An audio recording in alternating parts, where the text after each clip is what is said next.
Het jy iets om vir die Here vandag te vra? Dan wil ek vir jou sê, jy moet vasbyt vandag. Jy moet vandag weet dat die Here gaan jou antwoord. Ek wil vandag vir jou sê, jou geloof in die Here Jesus Christus is wat die knoop deurhak.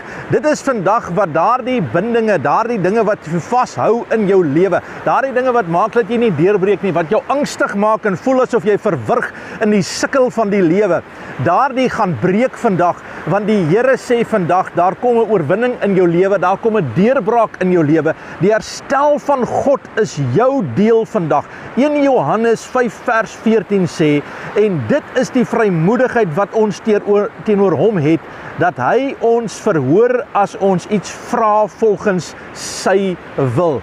Het jy gehoor, wat is die wil van die Here? Volgens sy wil. Die wil van die Here is dat ek en jy onsself sal vind in die genade van Jesus Christus, in die voltooide werk dat hy die werk voltooi het, dat ons van hom vertrou en vanuit daardie posisie van oorwinning vandag ons lewe in sy saak plaas. So hier wil ek eerstens vir jou sê, wanneer jy in Jesus vertrou, is jy 100% in die wil van die Here. Nou sê die Here, hy sal jou verhoor. Hy sal jou verhoor. Dit wil ek nou vir jou sê. Ek wil met jou praat, ek wil met jou gees praat en vir jou sê, staan op in jou binneste en raak oortuig van die feit dat jy jou gebed sal verhoor word wat in die wil van die Here gevra is.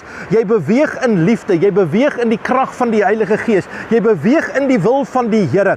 Jou gebede sal beantwoord word. Ek is oortuig daarvan, ek is verseker daarvan. Ek staan saam met jou vandag en ek bid vandag dat die krag van die Here oor jou sal kom, 'n groot vrymoedigheid, 'n vrymoedigheid om te sê, ek weet my verlosser lewer, ek weet die deurbraak kom, ek weet die herstel is daar. Vader, in Jesus naam dank ek U, Here, vir groot vrymoedigheid vandag, vir krag om te spreek en te bid wat die wil van die Here is, in Jesus naam, amen, en God bless jou.